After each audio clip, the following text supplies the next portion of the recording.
You guys might recall about a year ago I had purchased this iPad Air because it was on sale at Target for $500 despite its cost $600. So I ended up just buying it because of that sale, and I've been using it for a little over a year. I bought it like early May or something. It's currently late August. I'm getting rid of this, and here's why.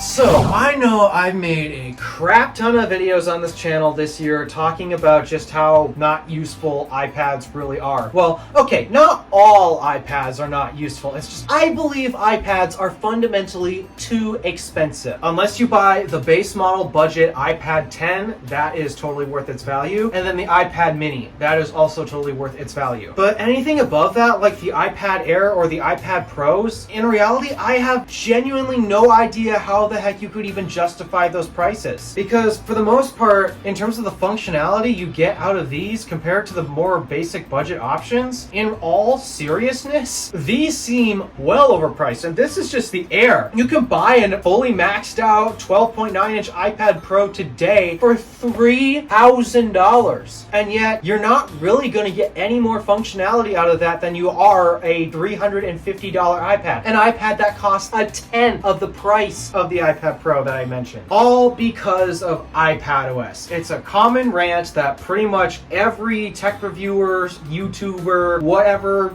yeah, everybody has problems with iPadOS, and it doesn't matter who you ask. Even the people who try to use these iPads as their daily devices, they still have plenty of issues with iPadOS. And for me, the reason why I'm getting rid of this isn't really because of iPadOS. It's actually because of a few different hardware problems I've been having with this iPad Air. So for context, this is the iPad Air 5th generation, the one with the M1 chip, which I thought was already overkill for a device running iPadOS as is, but I guess Apple has decided, oh wait, no, we're going to give it the M2 chip in the next generation. And then apparently the iPad Pros have a chip that's even newer than a chip that you can get in any MacBook at the moment.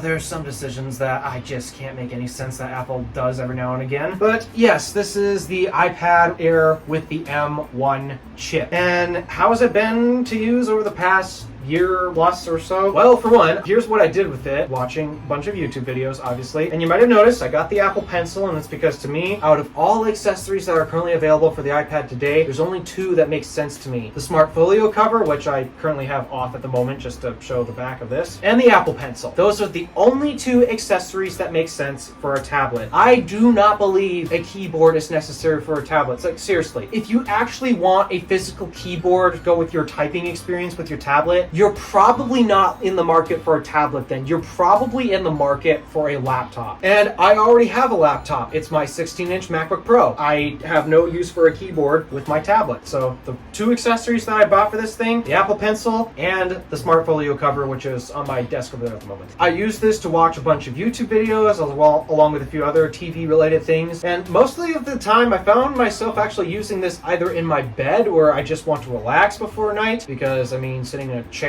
I mean, sure, I got two beautiful 32-inch monitors that are 4K that I could watch content on. Sometimes it's nice just to relax in bed with a tablet, thin and light like this. It's nice for watching content and such. This is also my thumbnail machine, at least when I'm not in a rush to make a thumbnail. Sometimes I'm in too big of a rush where I'm just better off using Photoshop on the Mac and just making it right there and then. But having a stylus is really helpful, and that's why I use this as my thumbnail machine. But yeah, for the most part, it's either a little bit of surfing the web, which I still prefer the Mac for, to be honest, because sometimes you get a mobile version of a website, sometimes you get a desktop version of a website. This thing can't decide half the time, and so I still prefer doing my web browsing on the Mac. But hey, sometimes it's nice to have a thinner, lighter, easier to handle device on the go instead of a MacBook where, sure, you can take it anywhere with you, but it's typically best, easiest used stationary. The most common game I play on this is Flow Free. I mean, it's a game you guys are probably all familiar with. It's one of those basic games, which, again, yes, the M1 chip is way overkill for this thing to be playing that. Though, strangely enough, I've been having a couple hardware issues that are causing a bad experience playing a simple game like Flow Free. I mentioned this in my previous review when I was using this, and basically the issue is the M1 chip is so not optimized to run iPadOS. I don't know how this is possible because Apple is usually the king when it comes to software optimization, but the M1 chip is so unoptimized for this device that it literally overheats playing a simple game of Flow Free. I have an iPad 4 that I used to play Flow Free on, and that never had any overheating issues at all. And yet somehow this iPad does. That's a common theme with this device. This seems to get really hot when you do anything that's out of the ordinary or not basic. So yeah, the thermal system, I don't know if the thermal system's not enough for this thing, but then again, these are simple tasks for a very capable chip. I don't know how this thing is overheating. It's got to be software optimization issues. But I mean, for the most part, for what I've used it for as a $500 tablet, it's pretty great. Seriously, I mean, the display is nice and big, so I got a great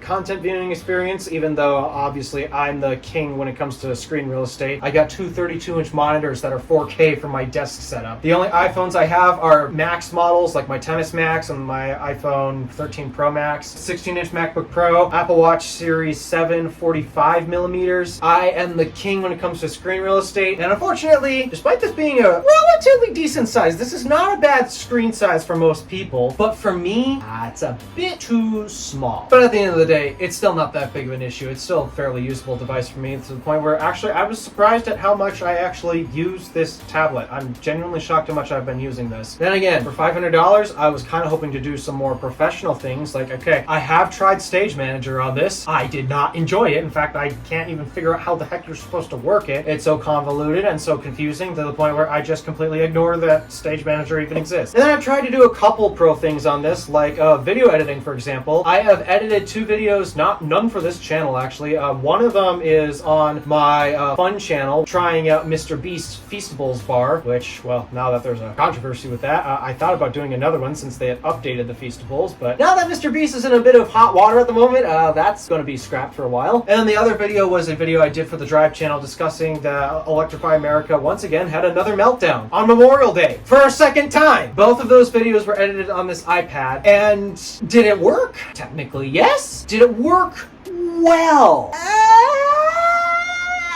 No, I don't think I can say that, because especially at the time when I tried this out, that was when Final Cut had just come out. That was when Final Cut for iPad had just come out. And unfortunately, it was missing a crap ton of things, which I am very shocked that a professional video editor just didn't have. For one, it had no sound effects library at all. I basically had to pull my MacBook out and basically export audio clips of sound effects from the library just so I could import it into this and use as sound effects in here. That is not good. I think at this point they have a sound effects library, but at the time when I first tried Final Cut Pro on this, no sound effects at all. You also can't use LUTs, which I don't use LUTs at all, but for a lot of very professional content creators, yeah, you still can't do LUTs with this thing. And yeah, Final Cut for this thing is missing so many kind of basic features for a professional video editor. And then on top of that, Final Cut is a subscription for this thing. Yeah, I'm gonna stick to my one-time purchase that I got for my MacBook Pro. So yeah, that's what I basically use this for. I've used it to try to do professional things. I gave up simply because it's not great at doing it, because fundamentally iPadOS, it is what it is. For the most part, I pretty much use this as a content consumption device / my thumbnail machine, which it works. Oh, I also use this as a secondary monitor when I'm on the go and on vacation or various trips, like my North Carolina trip, for example. There's some functionality you can get out of an iPad. I just don't think it's worth spending that much money to do as it, because it turns out the reason why I bought this isn't really because of the software or anything you can do with this. It's really because of various things that work with my other devices, like Sidecar, for example. I use that a lot when I'm on the go. The Apple Pencil, great stylus for a thumbnail making machine. Things like that was the reason why I bought the iPad. And the truth is, I found absolutely no value in iPadOS as the software. So, okay, if I still managed to have a relatively great experience using this as my content consumption / thumbnail machine / secondary monitor on the go, why am I getting rid of this? Well, for one, no, it's not because I got phones that do the same thing. I mean, yeah, there's a bit of a problem when it comes to phones and tablets. Our phones can mostly do the same things as our tablets nowadays, and because of how big phones I've gotten, I mean, again, this is a XS Max, and this video is being filmed on a 13 Pro Max. These are not small devices, and for years, I have just done my mobile content watching on my XS Max. So sometimes I don't justify actually pulling this out because, Well, for one, the phone's always going to be with me because it's the most convenient device to take, and also when I get calls or texts or something rather important, it's also nice to have that with me. This, yes, you can take it with you. It's more portable than a laptop, but still, it requires some space, and this doesn't do everything that a smartphone can do. I mean, we're finally getting a calculator app in September, I hope. But no, I still appreciated watching content on this. In fact, I preferred watching my content on this device because, again, bigger screen, that's just how I work. It's nice to have a big screen. But there's a bunch of other hardware issues that I have, and unfortunately, this is a problem with Apple's iPad Air line and any iPad that's below the Pro line in general. Here's my list of issues that are causing me to get rid of this iPad. First up, the power button. Yes, it works. It's not broken. Problem is, what's on the power button? Touch ID. You know, Apple is all about inclusivity. Why do they disrespect people who have problems with their fingerprints? I have a skin condition called eczema, and it really severely affects my ability to unlock this device because I have fingerprints that are not consistent. And as a result, unlocking this device without typing my PIN in is very annoying. In fact, literally over 50% of the time when I unlock this iPad, I have to use the PIN simply because Touch ID cannot recognize my fingerprints. My MacBook surprisingly has been the most consistent experience when it comes to Touch ID. And again, I have fingerprint issues, but this device is just outright terrible at recognizing my fingerprint. And it drives me insane that they've had a Face ID on the iPad for over 6 years at this point. Face ID for iPads came out in 2018 with the iPad Pro, and yet now that we have all-screen iPads, basically the entire lineup is now all-screen, why is it only the Pro still have Face ID? You can buy a cheap Face ID iPhone today. What's the cheapest one that Apple sells new? The 13, I believe, the 13 regular, not the mini.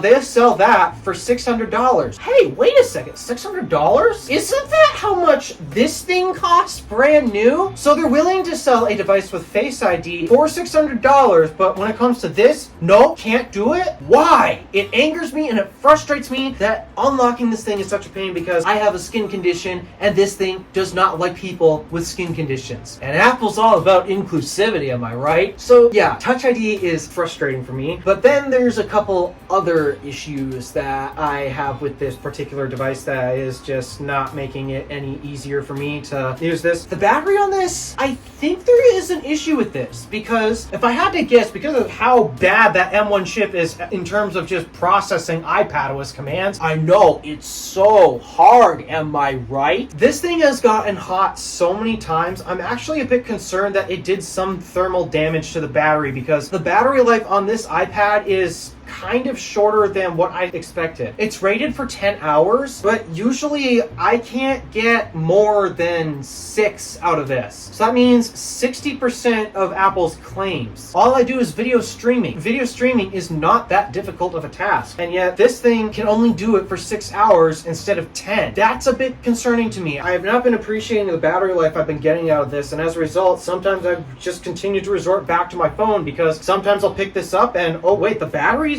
that low already? It doesn't make sense. And then the final issue that I've been having with this, and this one is going to be a bit of a challenge because for the next 4 months, I've actually found I'm going to be demanding more out of my iPad than I ever have been. And here's the problem. 64 gigs of storage. It's just not enough. I can't believe Apple put out a device with 64 gigs of storage brand new last year. It was honestly not enough, and unfortunately, I've been having issues where I keep running out of storage on this thing. And yes, this is the 64 gig model. They did have an upgrade to a 256 gig model for $150, but that was not what was in stock at Target at all. And so, yeah, I got stuck with this, and unfortunately, the storage limitation has actually been causing me issues. And unfortunately, I found myself in a scenario where I'm actually going to be heavily depending on an iPad. Yes, not my Mac, an iPad for about 4 months. Why? Well, that's because I happen to need to be in a note-taking environment, and I'm not a great note taker in general, but supposedly when it comes to note taking in general, iPads and the Apple Pencil is a great way to do it, and that's why I want an iPad for what I'm doing for about 4 months. Okay, fine, I'll just tell you, I have to go to college for 4 months, and I'm not excited about it, but you know what? Sometimes when you need to get a job, you have to go to school just for the circumstances certificate to say you have gone to school. So as a result, I have to go to college, and that is why I'm looking for an iPad. Yes, my Mac would probably suit me better, except for the course that I'm taking. It's just one, thank goodness. This would probably be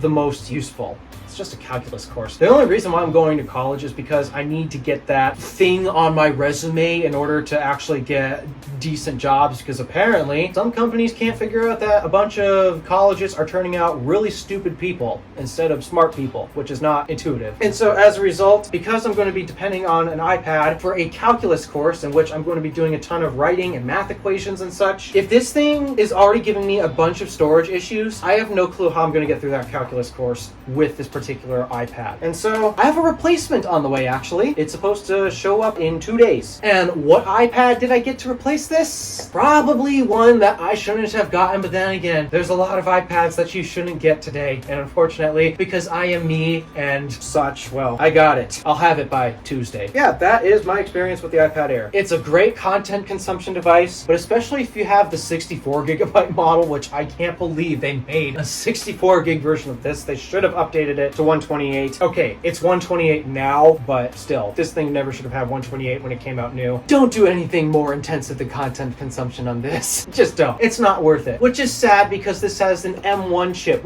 the most capable chip you've seen in an iPad. Okay, technically now that's the M4, but still, it's way overkill for a device that does content consumption, and that's really what this is best at. That's what I think of the iPad Air after a little more than a year of use. Nice using this. I mean, I like the blue color. It's really pretty, to be honest, but that's something that I'm actually going to have to kiss goodbye, sadly, because the iPad that I got to replace only comes in 2 different color options. Alrighty, that's going to conclude this video. Thank you for watching. Do me a favor and interact with the stuff below. My name is DeWolf, Random Alpha, signing out.